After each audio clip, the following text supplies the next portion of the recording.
The whispers followed Harriet Hayes through the cobblestone streets of Boston like a persistent shadow, each hushed word a knife in her already wounded reputation. It was 1875, and in the unforgiving social landscape of post-Civil War high society, a woman's reputation was everything. Today, Harriet had nothing. "There she goes," a woman murmured behind her fan as Harriet passed. The audacity to show her face after what happened with Senator Mitchell's son. Harriet clutched her carpetbag tighter, quickening her pace toward the train station. The scandal wasn't even of her own making a passionate letter she'd written that had never been sent, stolen from her writing desk by a jealous cousin, and circulated among Boston's elite. The letter, expressing forbidden feelings for a man she could never have, had been enough to destroy her teaching position at the girls' academy and banish her from the only world she'd known. The westbound train waited at the platform, belching steam into the crisp autumn air. Harriet handed the conductor her ticket, a one-way passage to Wyoming Territory purchased with the last of her savings. Her brother had once mentioned a growing settlement called Sweetwater in that wild country. She had no idea if she'd find welcome there, but she had nowhere else to turn. 3 days later, Harriet stepped off the train onto the dusty platform of Laramie, Wyoming Territory, still hundreds of miles from her final destination. The frontier town bustled with a strange mix of refined travelers, rough-looking men, and harried workers.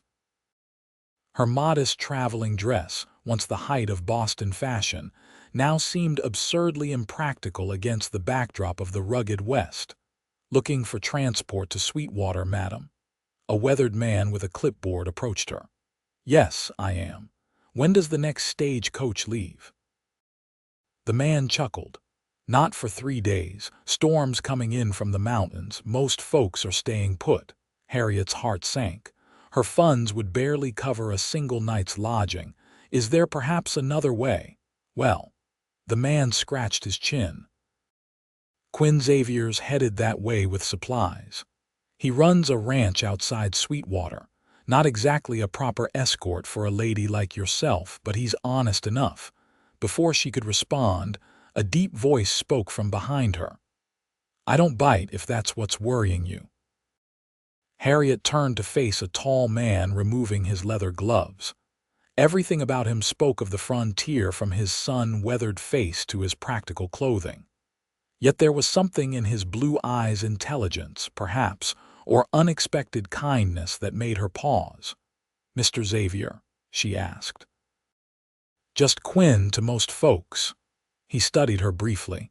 "You're a long way from wherever you came from." "Boston," she admitted. "I'm Harriet Hayes. I've been told you're traveling to Sweetwater. Planning to leave at first light tomorrow. Got supplies that can't wait for the weather to clear." He glanced at her single bag. "Traveling light." "I travel with what I need," she replied, unwilling to reveal her circumstances. Quinn nodded, seeming to understand more than she'd said.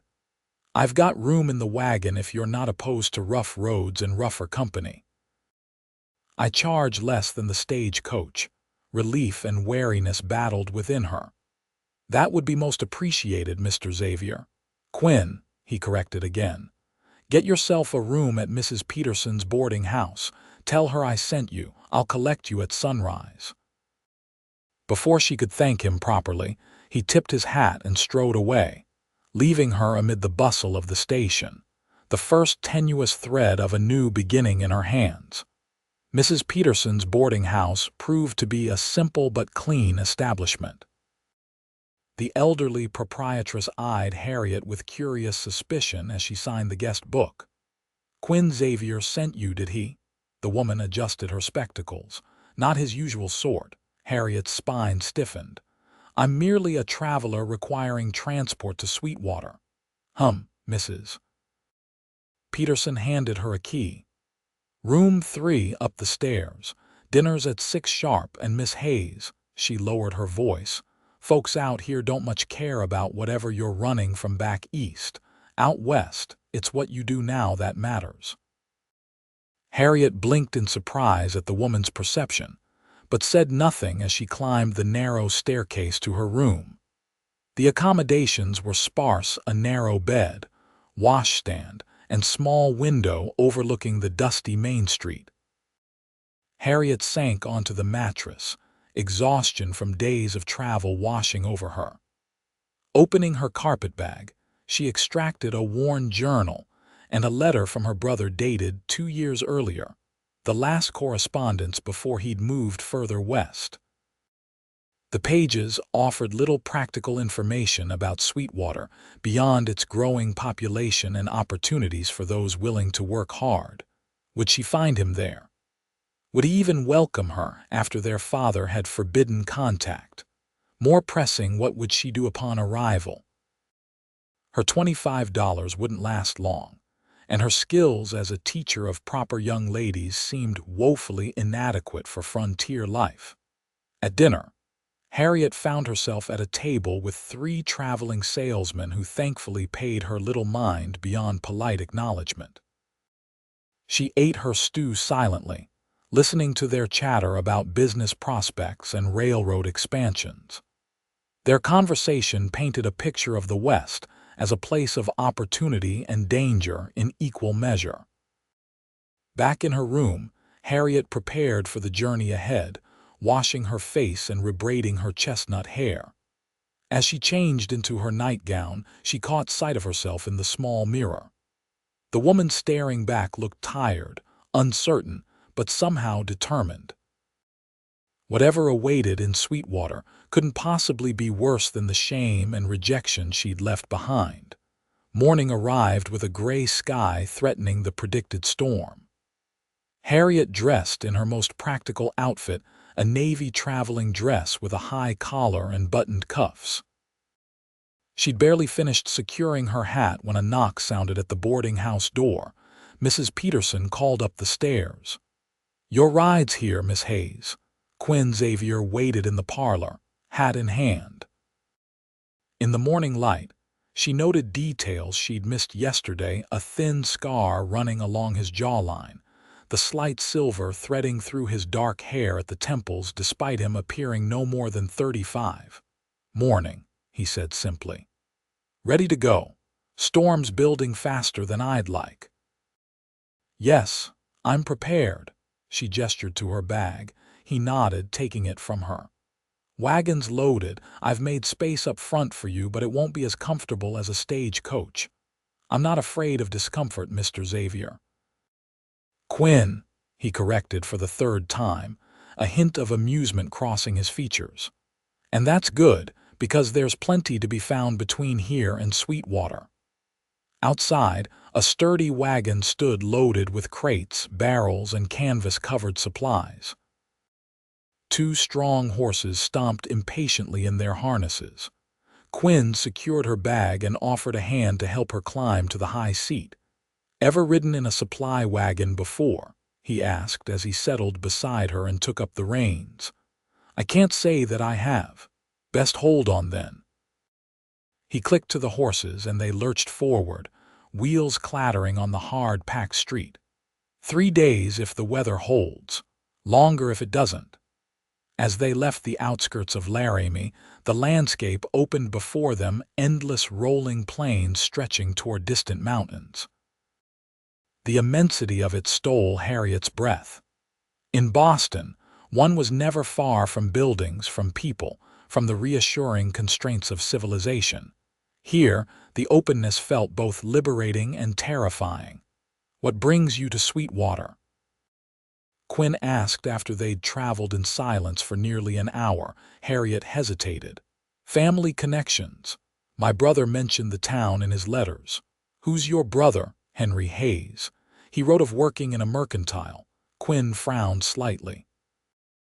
"Don't recall a Hayes in Sweetwater, but I'm not often in town. Ranch keeps me busy." His answer unsettled her, but she didn't press. Instead, she asked, "And your ranch, is it large, decent size?" "Nothing like the cattle barons further south, but enough to keep me in my hands working dawn to dusk." He glanced at her. "You don't strike me as someone looking for frontier life." "Perhaps I wasn't looking for it so much as it found me," she replied, surprised by her own candor. A small smile touched his lips. "That's how it goes for most of us out here." The first raindrops began to fall as they crested a low hill. Quinn frowned at the darkening sky. "We'll stop at Holloway Station for the night. Not much to look at, but it's dry." By the time they reached the way station, little more than a large cabin with attached stables, rain was falling steadily. Quinn jumped down and came around to help her descend. "Go on in. Tell Mac I sent you. I'll see to the horses." Inside, Harriet found a sparse but warm common room with a large fireplace. A heavy-set man with an impressive mustache looked up from behind a rough wooden counter. "You're Quinn Xavier's passenger?" he asked before she could speak. At her nod, he continued, "Got one room left. You'll have to share with another lady traveler. Quinn can bed down with the men in the common sleeping quarters." "That will be fine, thank you." The other lady traveler proved to be a middle-aged woman named Martha Wilkins, a midwife traveling to visit her daughter in Sweetwater. She greeted Harriet warmly and showed no curiosity about her circumstances, a courtesy Harriet deeply appreciated. Dinner was a simple affair of beans, cornbread, and coffee served at a long table. Quinn sat across from Harriet, speaking little but occasionally adding dry comments to the conversation flowing around them. A group of cowboys, a land surveyor, and two farmers rounded out their dinner companions. "Never seen Quinn Xavier escort a passenger before," one of the cowboys remarked with a meaningful look at Harriet. Before she could respond, Quinn spoke. "Miss Hayes is traveling to find family. I happen to be heading the same direction." Something in his tone silenced further comments, though curious glances continued throughout the meal. Later, as everyone prepared to retire for the night, Harriet found herself briefly alone with Quinn near the fireplace. "Thank you," she said quietly, "for your discretion." He studied her for a moment. "Everyone out here has a past they'd rather not discuss.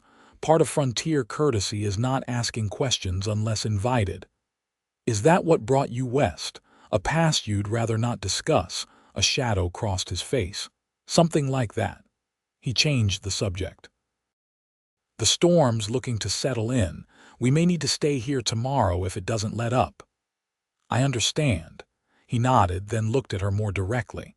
"Sweetwater's a growing town, but it's still rough if your brother isn't there." He hesitated. "Just know there are other options." Before she could ask what he meant, Martha called her name from the doorway of their shared room, and the moment passed. Morning brought no relief from the weather. Rain pounded relentlessly against the way station roof, turning the surrounding prairie into a sea of mud. After a breakfast of biscuits and salt pork, Quinn confirmed they'd be staying put for the day. "No sense risking the horses or the supplies," he explained as they stood on the covered porch, watching lightning split the dark sky. "Besides, you look like you could use the rest." "Do I appear that weary?" she asked, somewhat offended. "You look like someone who's been running hard and hasn't stopped to catch their breath," he replied, not unkindly. The unexpected insight into her state of mind left her momentarily speechless. "I didn't mean to overstep," Quinn added, misinterpreting her silence. "You didn't," she assured him. "It's just unusual to be seen so clearly by a stranger. We've shared a wagon seat and a dinner table. I reckon that makes us at least acquaintances." A hint of a smile played at the corner of his mouth. The enforced rest at the way station stretched into a second day as the storm raged on. Harriet found herself grateful for the delay, spending hours in conversation with Martha, who shared practical knowledge about frontier life that no finishing school had ever taught. Quinn spent much of his time in the stables or playing cards with the other men. but occasionally joined the women by the fire, listening more than talking. On the evening of the second day, with the storm finally beginning to wane, Harriet discovered Quinn alone on the porch, smoking a cigarette and watching the clouds break to reveal stars. "May I join you?" she asked. He nodded, offering her the only chair while he leaned against a post. "Looks like we'll be able to leave tomorrow," he said after a comfortable silence. "Yes, Martha mentioned the same." Harriet gathered her courage. "Mr. Xavier Quinn, may I ask you something personal?" He turned to look at her, his expression guarded. "You can ask." "Earlier, you mentioned that everyone here has a past. What were you running from when you came west?" For a moment, she thought he wouldn't answer. Then he stubbed out his cigarette. "The war," he said simply. "After Gettysburg, I couldn't go back to Virginia. Too many ghosts." He paused. "Came west in '66. Found work on ranches, saved enough to buy my own land 3 years ago." "You fought for the Confederacy?" she asked, surprised. "I fought because Virginia was home. Didn't own slaves, didn't believe in the cause. Just a fool who thought duty meant following orders." His voice held old bitterness. "Lost my family, my home, and nearly my mind before I figured out I was wrong." "I'm sorry," she said softly. "Don't be. War taught me that a man makes his own judgments about right and wrong. Out here, that's a useful lesson." He turned the conversation. "Your turn. What sends a Boston lady to Wyoming Territory alone?" Harriet smoothed her skirts, weighing how much to reveal. "A scandal not of my making but mine to bear. I wrote a private letter expressing improper feelings for someone I shouldn't have admired. It was never sent, but it was found and shared widely. Sounds like whoever shared it is the one who should have been banished. Perhaps, but society doesn't work that way. My cousin comes from money and influence. I am merely a teacher, was a teacher with little family connection since my parents died. And your brother left for the West after a disagreement with our father years ago. I haven't seen him since, though we exchanged letters until 2 years ago." Quinn was quiet for a moment. "Sweetwater might not have the comforts you're used to, but folks there generally judge on action rather than rumor." "I hope so." She looked up at the emerging stars. "I have nowhere else to go." "There's always somewhere else," he said softly. "But sometimes where you end up by accident turns out to be exactly where you needed to be." The next morning dawned clear, the rain-washed sky a brilliant blue. They set out early, the road muddy but passable, the air fresh with the scent of wet earth and prairie grass. Something had shifted between them after their conversation on the porch, a tentative trust, perhaps, or simply the comfort of shared confidences. As they traveled, Quinn pointed out features of the landscape, teaching her to identify distant landmarks and native plants. He spoke of his ranch, 500 acres with a small herd of cattle, 2 permanent hands, and ambitious plans for expansion. Harriet found herself unexpectedly fascinated by this life so different from anything she'd known. "You miss Boston?" he asked as they stopped to rest the horses near a small creek. Harriet considered the question carefully. "I miss certain aspects, the libraries, the concerts, the predictability of society. But even before the scandal, I felt constrained. And now—" She gestured to the vast landscape around them. "Terrified, exhilarated, uncertain." He smiled, a real smile that transformed his weathered face. "That's the West for you. It'll either break you or remake you entirely. Which did it do to you?" "Both, maybe." He offered her a hand as she climbed back into the wagon. "Broke me down first, then built something new from the pieces." They made good time through the afternoon, the road gradually becoming more defined as they approached more settled areas. By evening, Quinn guided the wagon toward a small homestead nestled in a protected valley. "Friend of mine," he explained. "Gabriel Johnson. Good man." His wife Sarah makes the best cornbread in the territory. The Johnsons welcomed them warmly, clearly delighted to see Quinn and curious about his companion. Sarah, a practical woman with kind eyes, showed Harriet to a small but clean guest room while Quinn and Gabriel unloaded supplies Quinn had brought for them. Over dinner, Harriet learned that Gabriel had been one of Quinn's first friends in Wyoming Territory, the two men having worked together on a large ranch before each establishing their own land. "Quinn never brings visitors," Sarah remarked with a pointed look that made Harriet blush. "Miss Hayes needed transport to Sweetwater," Quinn explained, seemingly unruffled. "We've been delayed by the storm." "Sweetwater's growing fast," Gabriel said. "Got a proper school now, even a small theater. You have business there, Miss Hayes." "I hope to find my brother," she replied. "And perhaps employment." "What sort of work did you do back east?" Sarah asked. "I was a teacher at a girls' academy." Gabriel brightened. "Well now, that's fortunate. Sweetwater's school is looking for another teacher. The town council was discussing it just last month." Hope flared in Harriet's chest. "Do you truly think they might consider me?" "Can't see why not. Quinn can introduce you to Mayor Wilson when you arrive." Later, as Sarah showed her to her room for the night, the older woman spoke candidly. "Quinn Xavier doesn't take to people easily. Whatever he sees in you must be special." "We're merely traveling companions by necessity," Harriet protested. Sarah smiled knowingly.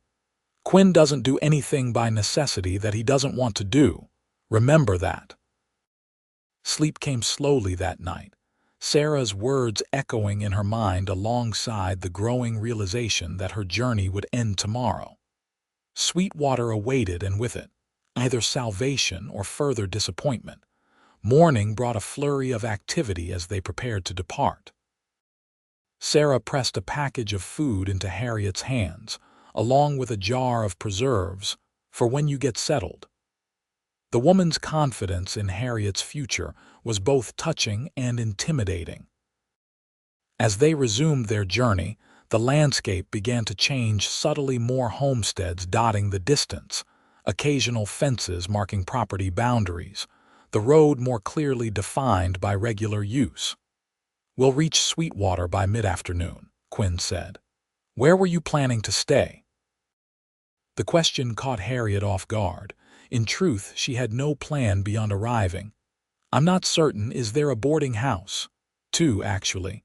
Mrs. Landon's is cleaner but more expensive.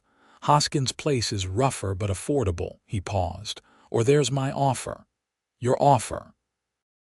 "My foreman's cabin is empty since Jim moved to his own homestead. It's small but sound. You could stay there while you look for your brother and decide your next steps." He kept his eyes on the road ahead. "No expectations attached, just a place to land." Harriet studied his profile, wondering at the unexpected offer. "That's very generous. It's practical. Sweetwater can be overwhelming for newcomers. This way you'd have time to find your footing without spending your savings on lodging." The gesture touched her deeply. "I would be most grateful then, at least until I can locate Henry or secure employment." Quinn nodded, seeming relieved at her acceptance. "Ranch is about 3 miles outside town. We'll stop in Sweetwater first, ask after your brother, and speak to the mayor about the teaching position." As they crested a gentle rise, Sweetwater came into view in the valley below a proper frontier town with several streets radiating from a main thoroughfare, dozens of buildings in various states of completion, and the unmistakable signs of a community taking root in the wilderness. "It's larger than I expected," Harriet remarked, taking in the bustling activity even from a distance. "Grown considerably in the last year. Railroad spur line is planned to connect next spring. Everyone's betting on Sweetwater becoming a major hub." They rolled into town just as the church clock struck 3. Harriet couldn't help but stare at the mix of establishments, a proper bank building alongside rough saloons, a millinery next to a blacksmith, freight offices and boarding houses interspersed with businesses she couldn't immediately identify. Quinn guided the wagon to a hitching post in front of a solid two-story building marked Sweetwater Mercantile and General Store. He helped her down from the wagon, her legs stiff after hours of travel. "We'll start here," he said. "If your brother worked at a mercantile, someone will know of him." Inside, the store offered an impressive array of goods, from practical tools and household necessities to modest luxuries like perfumed soaps and ribbons. A balding man with spectacles greeted Quinn warmly. "Xavier, wasn't expecting you for another week. Storm delayed us, Peterson." Quinn gestured to Harriet. "This is Miss Hayes. She's looking for her brother, Henry Hayes. Might have worked in a mercantile here about 2 years ago." Peterson frowned thoughtfully. Hayes.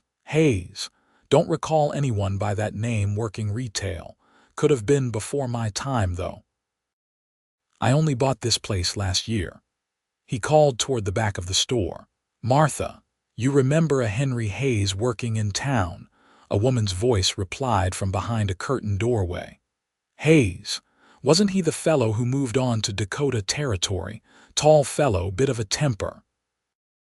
Harriet's heart sank. "That sounds like Henry." Peterson nodded sympathetically.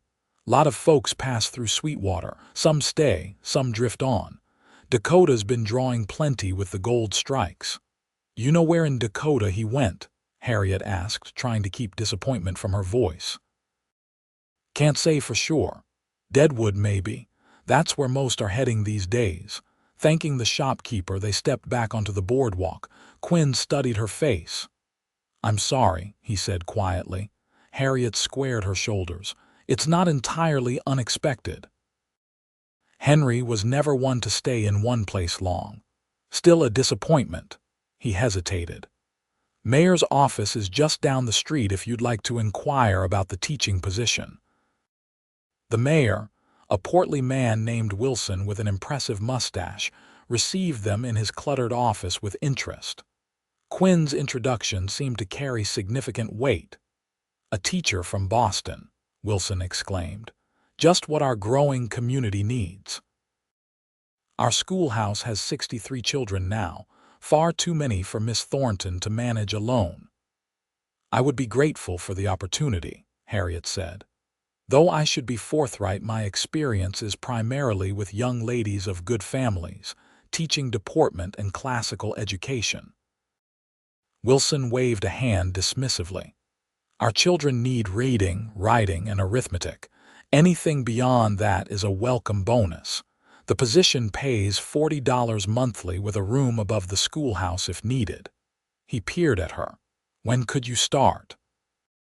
Harriet glanced at Quinn, who gave an encouraging nod. "I could begin as soon as required, though I would need a few days to settle my affairs." "Excellent. School's in session now, but Miss Thornton could use the rest of the week to bring you up to speed. Shall we say Monday next for your first full day?" Just like that, Harriet found herself employed. As they left the mayor's office, a strange mixture of emotions overwhelmed her: relief at securing a position so quickly, disappointment about Henry, and uncertainty about her hasty decision. "Are you all right?" Quinn asked as they returned to the wagon. "It's all happening rather quickly," she admitted. "A week ago I was in Boston, disgraced and without prospects. Now I'm a school teacher in Wyoming Territory." Second thoughts, no, she realized with some surprise. "Just adjusting to the pace of life here," he smiled. "Things move faster on the frontier, less time for deliberation when there's work to be done." He gestured to the wagon. "Ready to see where you'll be staying?" Quinn's ranch lay in a protected valley with a creek running through it, the main house set against a backdrop of cottonwood trees. It was more substantial than Harriet had expected, a well-built log structure with glass windows and a covered porch. Nearby stood a barn, bunkhouse, and several smaller outbuildings. The foreman's cabin is there. Quinn pointed to a small but sturdy structure about 50 yards from the main house. It's basic but sound. Two ranch hands emerged from the barn. As they approached, a weathered older man Quinn introduced as Hank, and a younger Mexican man named Diego. Both looked at Harriet with undisguised curiosity, but welcomed her politely. The cabin proved simple but clean, with a small bedroom, sitting area with a fireplace, and a basic kitchen space. Someone had recently swept the floors and placed fresh wildflowers in a jar on the table, a thoughtful touch that brought unexpected tears to Harriet's eyes. "Sarah rode over and prepared it when I sent word we were coming," Quinn explained, noticing her reaction. "Said a woman would know what another woman would need." "It's perfect," Harriet said sincerely. "Far more than I expected. Get settled in. Dinner's at the main house at 6 if you're feeling up to company. Otherwise, there's food in the cupboard." He moved toward the door, then paused. "Miss Hayes, Harriet, whatever sent you running from Boston, it doesn't matter here. Fresh starts are what the West was built on." With that, he was gone, leaving Harriet alone to absorb the reality of her new situation. The days that followed took on a rhythm Harriet wouldn't have thought possible a week earlier. Mornings began with breakfast at the main house, where Quinn, Hank, Diego, and occasionally other hands gathered around a large table.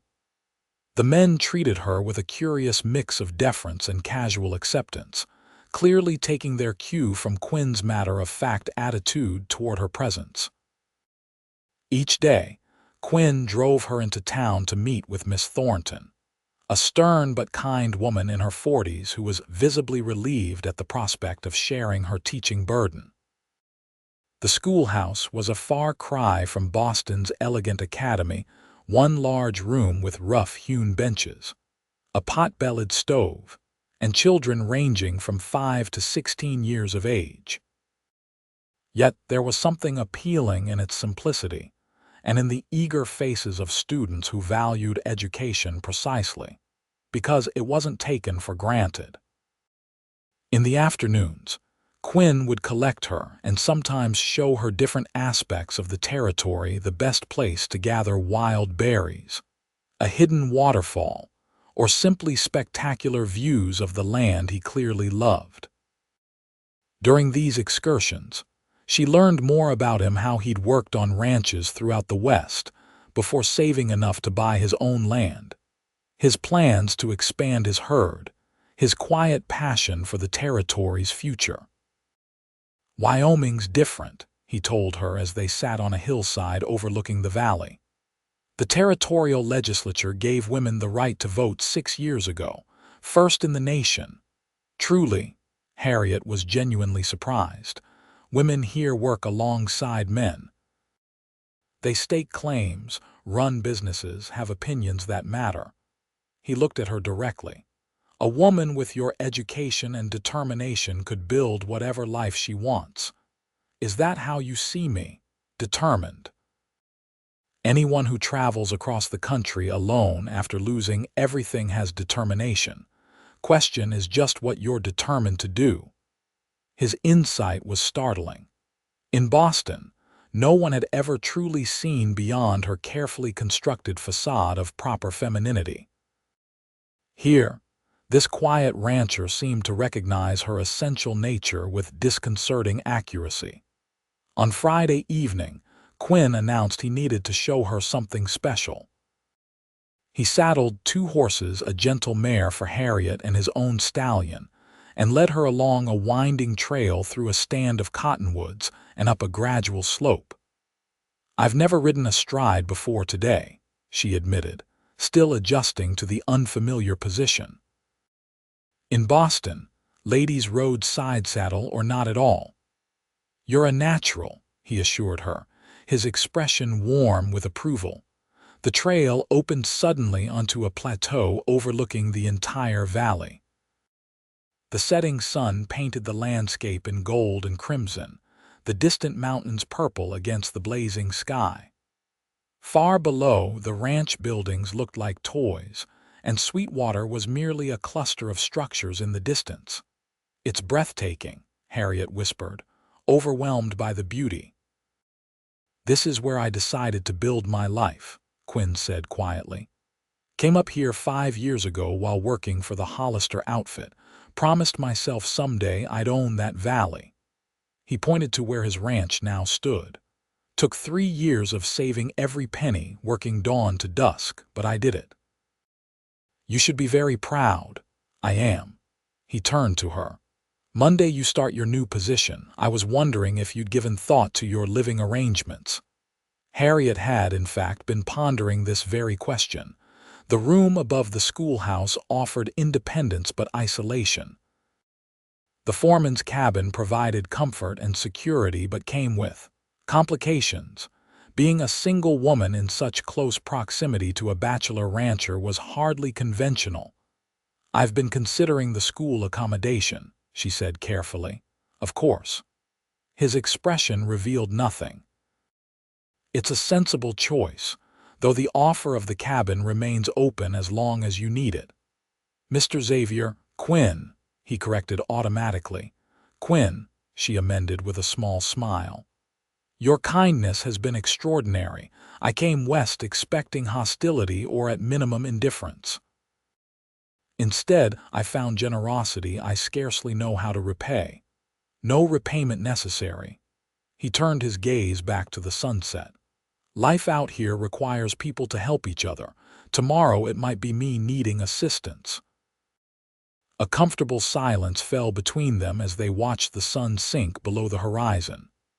As twilight gathered, Quinn reluctantly suggested they head back before darkness made the trail treacherous. That night, alone in the foreman's cabin, Harriet made her decision.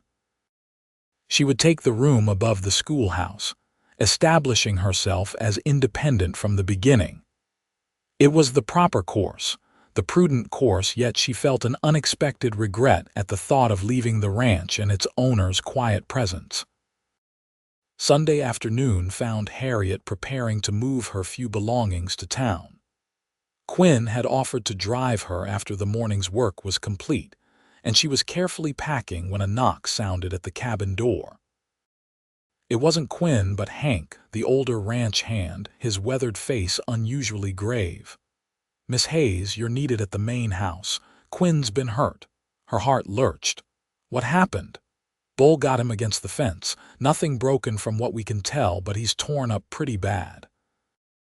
Harriet followed Hank at a near run to find Quinn lying on his bed, Diego pressing a blood-soaked cloth to a wound on his thigh. Quinn's face was ashen with pain, but he attempted a smile when he saw her. "Sorry about the move," he managed. "Be quiet," she ordered, surprising herself with her tone. Years of managing schoolgirls' minor emergencies took over. "Diego, I need clean water, as much clean cloth as you can find, whiskey if you have it, and a needle and thread." The next hour passed in focused intensity as Harriet cleaned and stitched the jagged wound. Quinn remained stoic, only occasionally hissing through clenched teeth when the pain became too intense. The wound was deep but clean, and with careful stitching, she believed it would heal without infection. "Where did you learn to do that?" Quinn asked as she finished binding the wound with clean bandages.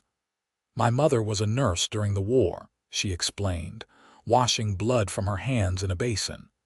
"She taught me basic medical care. All proper ladies should know how to tend wounds," she said. "Remind me to thank her." "She died 3 years ago," Harriet said softly. "Influenza." Quinn's hand covered hers briefly. "Then I thank her memory." Hank appeared in the doorway. "Miss Hayes, it's getting late. If you still want to move to town today." Harriet looked at Quinn, pale against the pillows. "I can't possibly leave now. You need care for at least a few days to prevent infection."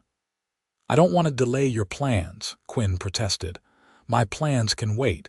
Unless you'd prefer I go." The question hung between them. "No," he said quietly.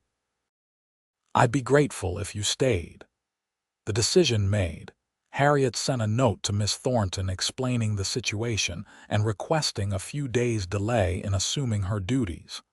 The older teacher replied with understanding, agreeing to continue alone until Harriet could safely leave her patient. The next 3 days established a new intimacy between them as Harriet tended Quinn's wound, helped him move from bed to chair, and essentially ran the household while he recovered. They spoke for hours about books they'd read, places they'd seen, dreams they harbored. Quinn told her about his parents, both dead before the war, and his childhood in Virginia's Shenandoah Valley. Harriet shared stories of her student days, her brief teaching career, and eventually, the full story of her disgrace. The letter was to my father's colleague, a professor of literature, who shared my passion for poetry and treated me as an intellectual equal. She explained one evening as they sat before the fire. I expressed admiration that went beyond propriety, though I never intended him to see it. My cousin found it in my desk and made sure everyone in Boston society read it. "Sounds like your cousin is the one who should be ashamed," Quinn remarked. "Perhaps, but I wrote the words. In many ways, the scandal forced me to confront truths I'd been avoiding. I wasn't suited to the life expected of me in Boston." Quinn studied her face in the firelight. "And are you suited to life here?" "I believe I could be," she said thoughtfully. "There's a freedom here I never knew in Boston, a chance to be valued for more than propriety and family connections." "You're already valued," he said softly. The moment hung between them, charged with unspoken meaning. Then Hank arrived with a question about the next day's work, and the spell was broken. By the 4th day, Quinn could move with the aid of a crutch Hank had fashioned, insisting he didn't need constant supervision. Harriet reluctantly agreed it was time to take up her position in town. "I'll drive you," Quinn insisted, despite her protests. "You can barely walk." "Driving doesn't require walking. Besides, Diego will come along to help with your things." The journey to town was subdued, both aware that something significant was ending. At the schoolhouse, Miss Thornton welcomed Harriet warmly and showed her to the small room upstairs, a Spartan space with a narrow bed, washstand, and small table. "It's not luxurious," Miss Thornton acknowledged, "but it's private and convenient to your work." "It's perfect," Harriet assured her, though the room felt cold and impersonal after the warmth of the ranch. Quinn remained in the wagon while Diego carried her bag upstairs. When she returned to thank him, his expression was carefully neutral. "You'll do well here," he said. "The children are lucky to have you." "Thank you for everything," she replied, suddenly awkward. "I don't know what would have happened if you hadn't offered me transport from Laramie. You'd have found another way. You're resourceful." He hesitated. "I ride into town most Saturdays for supplies." "Perhaps I could call on you." Relief and pleasure flooded through her. "I would like that very much." The next week passed in a blur of activity as Harriet threw herself into her new role. The children, initially suspicious of this proper Eastern lady, quickly warmed to her when they discovered her knowledge of exciting historical tales and her willingness to answer their endless questions about life back east. Miss Thornton proved to be a supportive colleague, if somewhat rigid in her teaching methods. Sweetwater itself revealed its character gradually, a community of strivers and dreamers, some fleeing troubled pasts, others seeking fortunes, all contributing to the emerging identity of this frontier town. The women of Sweetwater particularly intrigued Harriet, from the no-nonsense widow who ran the hotel to the young wife establishing the town's first lending library. Saturday couldn't arrive quickly enough. Harriet found herself watching the street anxiously, heart lifting when she finally spotted Quinn's wagon. His leg was healing well, he reported, though Hank still handled the heavier ranch work. They walked through town together, Quinn showing her places she hadn't yet discovered: the new theater under construction, the small church where services alternated between Protestant and Catholic to accommodate all residents, the site where the railroad station would eventually stand. "Would you care to join me for dinner at the hotel restaurant?" he asked as afternoon waned. "It's the closest thing Sweetwater has to fine dining." The meal was pleasant, if simple by Boston standards. What made it special was the conversation: easy, wide-ranging, punctuated by moments of laughter and occasional comfortable silences. Several townspeople stopped by their table, clearly curious about the relationship between the respected rancher and the new schoolteacher. "They're wondering about us," Harriet observed after Mayor Wilson and his wife departed with knowing smiles. "Small towns run on gossip," Quinn acknowledged. "Does it bother you?" "Surprisingly, no. In Boston, gossip destroyed me. Here it feels different, less malicious, perhaps. People here generally want to see others succeed. Makes the community stronger." He set down his coffee cup. "Though I should probably get you back to the schoolhouse before we give them too much to talk about." At the schoolhouse door, Quinn removed his hat, suddenly seeming uncertain. "I enjoyed today." "As did I," Harriet replied, equally hesitant. "Perhaps next Saturday, if you're free, you might visit the ranch. The hands miss your cooking," he added with a small smile. "I'd like that." She paused. "And Quinn, thank you for helping me find my place here." "You found it yourself. I just provided transportation." His eyes held hers for a long moment before he replaced his hat. "Good night, Harriet." "Good night, Quinn." The pattern established itself naturally: weekdays devoted to teaching, Saturdays spent in Quinn's company, Sundays for lesson preparation and quiet reflection. As autumn deepened toward winter, these Saturday visits became the highlight of Harriet's week. Sometimes they remained in town, attending community gatherings or simply walking together. Other times she accompanied him to the ranch, where she found herself increasingly comfortable helping with meals or discussing books from Quinn's surprisingly extensive library.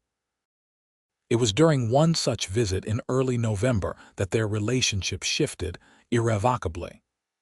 A sudden snowstorm made the return journey to town impossible, forcing Harriet to stay overnight in the foreman's cabin once again.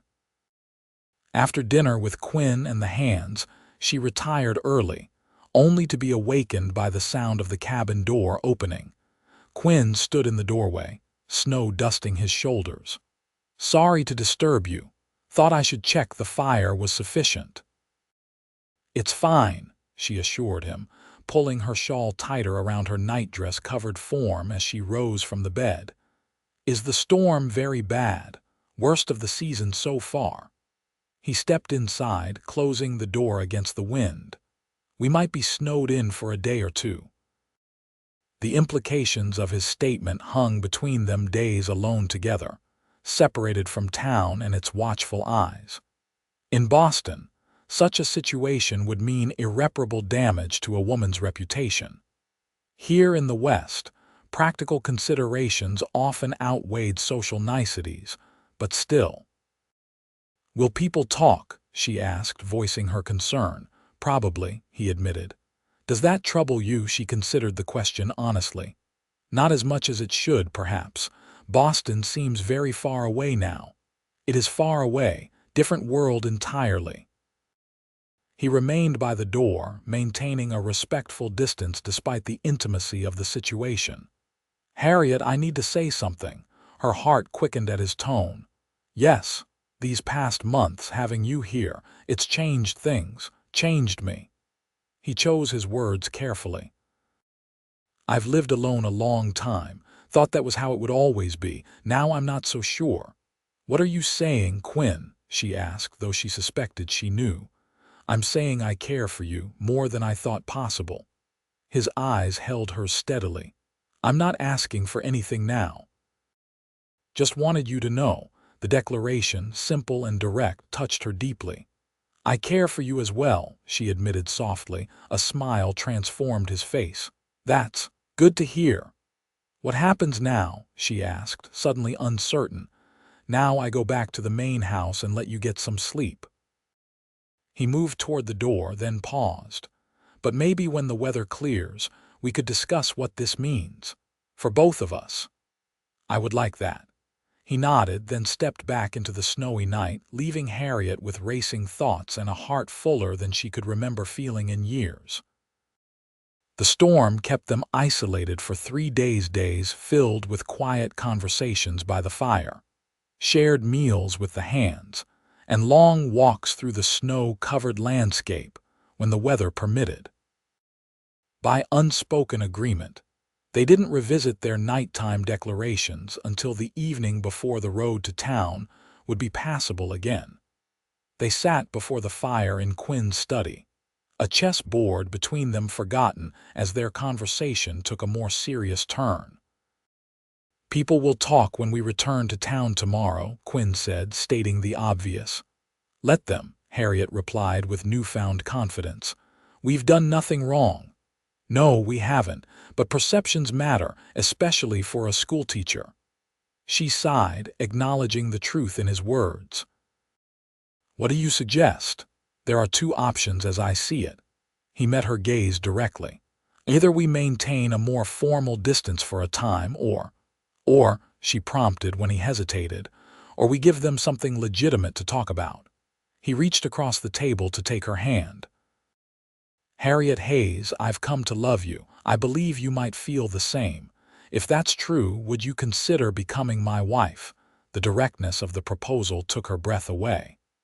"Quinn, are you certain? We've known each other barely 3 months.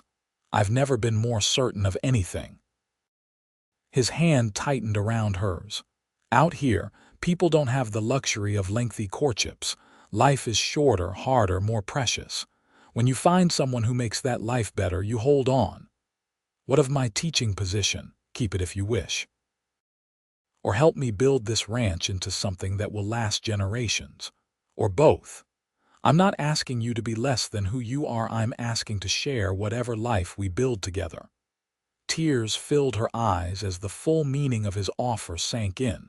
Not just marriage, but partnership. Not diminishment, but expansion of possibilities.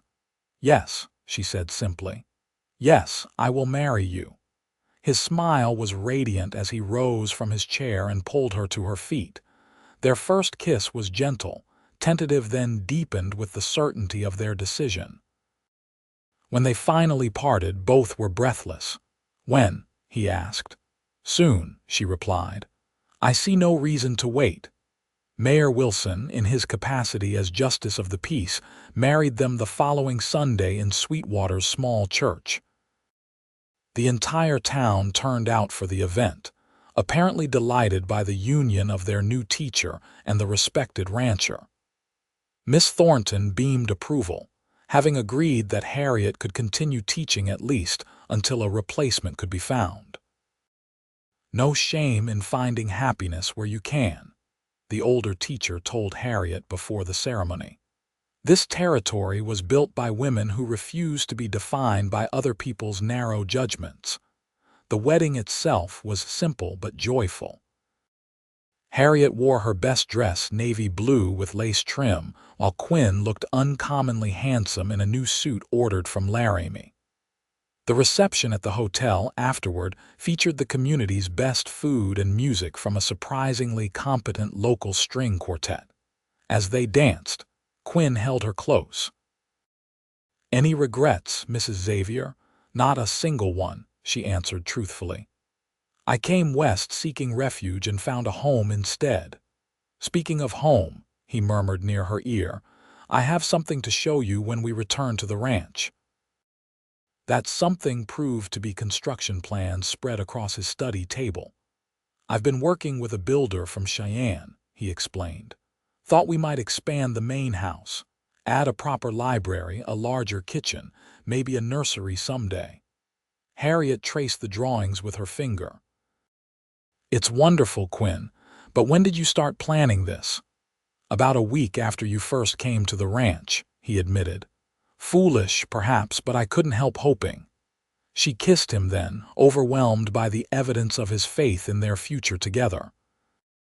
Later that night, as they lay entwined in what was now their shared bedroom, Quinn brushed a strand of hair from her face. I meant what I said before. There's no shame in whatever path brought you here. The past only matters because it led you to me. No shame, she agreed, thinking of how far she'd come from that disgraced woman fleeing Boston. Only new beginnings. Spring arrived with dramatic changes to the Xavier Ranch. Construction on the house expansion began as soon as weather permitted. Harriet reluctantly resigned from her teaching position when Miss Thornton found a suitable replacement, turning her attention instead to ranch operations. To Quinn's surprise and delight, she showed a natural aptitude for bookkeeping and business planning, implementing systems that streamlined their cattle operation. "You've revolutionized this place in 6 months," he told her one evening as they reviewed the ranch's improved finances. "I merely applied basic principles," she demurred. "Besides, I find I enjoy the work more than I expected." The truth was that ranch life suited her in ways Boston society never had. Here, her intelligence and determination were assets rather than liabilities. The practical knowledge she'd lacked initially cooking over a wood stove, preserving food, basic veterinary care she learned eagerly from neighboring women and books Quinn ordered specially from Denver. By summer's end, the house expansion was complete, creating a home that blended practicality with unexpected touches of elegance. Harriet established a small but growing library, planted a kitchen garden that became the envy of neighboring ranches, and began hosting monthly dinners for friends and neighbors that became a highlight of local social life. In September, she discovered she was expecting their first child. Quinn's joy was boundless, his care for her during the pregnancy both touching and occasionally amusing in its intensity. "I'm perfectly capable of walking to the garden without an escort," she protested one day as he hovered nearby. "Humor me," he replied, unrepentant. "I've waited a long time for this family." Their son, William Henry Xavier, was born on a clear April morning in 1877, entering the world with a lusty cry that immediately captured his father's heart. Quinn held the infant with awe, tears streaming unashamedly down his face. "He's perfect," he whispered, "like his mother." The Xavier family prospered as Sweetwater grew around them. The railroad connection brought increased prosperity to the region, and Quinn's forward-thinking management expanded their operations considerably.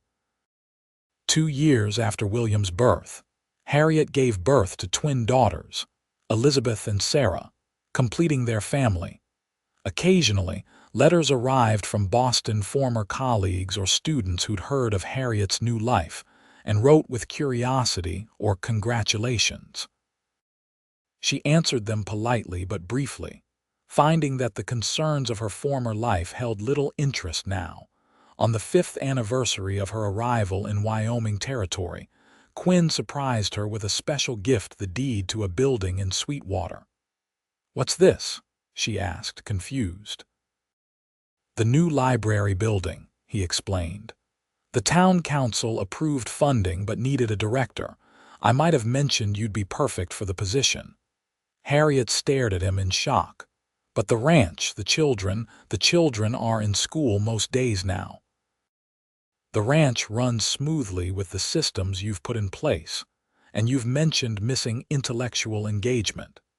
He took her hands. "You gave up teaching for our family.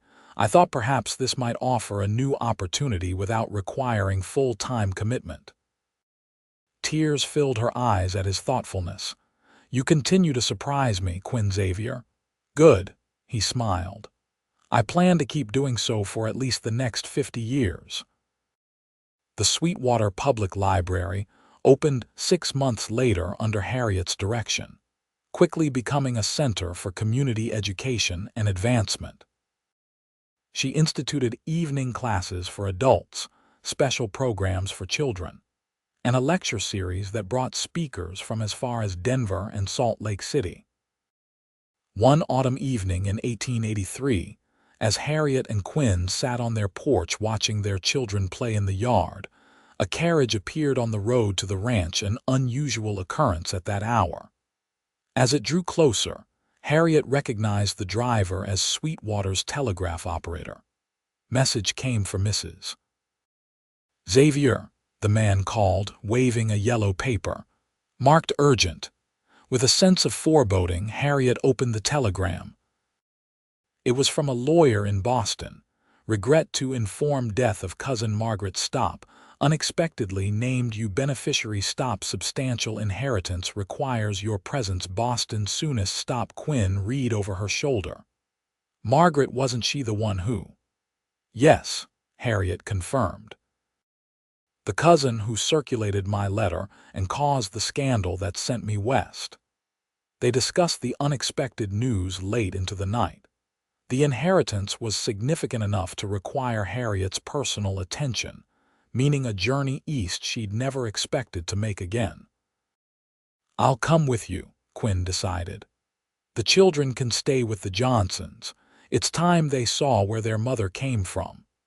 2 weeks later, Harriet found herself standing on Boston's Beacon Street, her husband beside her, facing the imposing home where her cousin had lived and died. The city felt simultaneously familiar and foreign, the buildings and streets unchanged, yet seeming to belong to another lifetime entirely. The lawyer explained that Margaret, dying of consumption and without close family, had experienced a change of heart. Her will included a formal apology for her actions and the bequest of her considerable fortune to my cousin Harriet, whom I wronged grievously through jealousy and spite. What will you do with it? Quinn asked as they left the lawyer's office. Harriet considered the question. Establish a scholarship fund, I think, for young women seeking education beyond conventional boundaries. That evening, they attended a dinner party at the home of Harriet's former headmistress, one of the few who had treated her kindly during the scandal. The gathering included several members of Boston's elite society, many of whom had participated in Harriet's social destruction years earlier. Mrs. Xavier, one particularly venomous former acquaintance, approached, curiosity overcoming past animosity. We've heard such fascinating tales of your adventure in the wilderness. How very brave of you to endure such primitive conditions. Quinn, overhearing, joined the conversation. My wife doesn't endure our life, madam. She thrives in it. Sweetwater's library, school expansion, and literary society all exist because of her vision. His pride was evident. Wyoming women will have full citizenship when we achieve statehood, something Boston ladies can only dream about. The woman retreated, clearly discomfited by Quinn's forthright defense. Later, as they returned to their hotel, Harriet laughed. I believe you scandalized half of Boston's upper crust tonight. Good. He took her hand. Though I doubt they're worth your concern anymore. They're not, she agreed. Being here has shown me how completely I've changed, or perhaps how completely I've become myself. Their final night in Boston, they visited the public garden, walking beside the lagoon where swan boats glided in the summer months. Any regrets? Quinn asked, echoing his question from their wedding day. About leaving all this behind. Harriet looked around at the manicured landscape, then back to her husband's weathered, beloved face. Not one, she said with absolute certainty. I was banished from this world for a scandal not of my making. In exchange, I found a home where there is no shame in being exactly who I am. No shame, Quinn agreed, drawing her close. Only love. 2 weeks later, they returned to Sweetwater, to their children's exuberant welcome, to the ranch's familiar rhythms, to the community that had embraced them both. As their carriage crested the hill overlooking the valley, Harriet felt the tension she hadn't realized she'd been carrying release at the sight of home.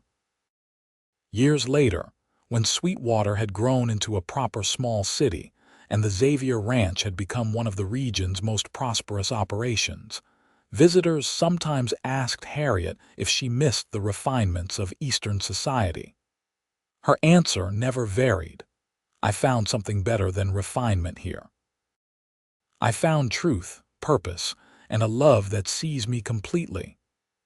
She would invariably glance at Quinn, older now, silver-haired but still straight-backed and clear-eyed. Some might call being sent west a punishment. I call it the greatest gift of my life. In 1890, Wyoming entered the Union as the first state to grant women full voting rights. Harriet, then serving on Sweetwater's city council, joined the celebration with particular satisfaction. The frightened, disgraced woman who had arrived 15 years earlier with nothing but a carpetbag and desperate hope could never have imagined such a future. "You know," Quinn said as they watched fireworks illuminate the night sky over their growing town, their 3 nearly grown children beside them, "that letter that caused so much trouble, I'm rather grateful for it." "Are you?" Harriet raised an eyebrow. "Without it, you might never have come west." "I might never have found you." He squeezed her hand. "Sometimes the worst moments lead to the best outcomes." "Indeed they do," she agreed, leaning against his shoulder. "From scandal to sanctuary to home." The scandal that had once defined her had long since faded to insignificance, replaced by the legacy she and Quinn were building together: a thriving ranch, educated children, a community made stronger through their contributions, and most importantly, a love that had recognized worth beyond society's narrow judgments. No shame, only love, and a life richer than she could have ever imagined on that long-ago day when she'd fled Boston with nothing but broken dreams and desperate courage.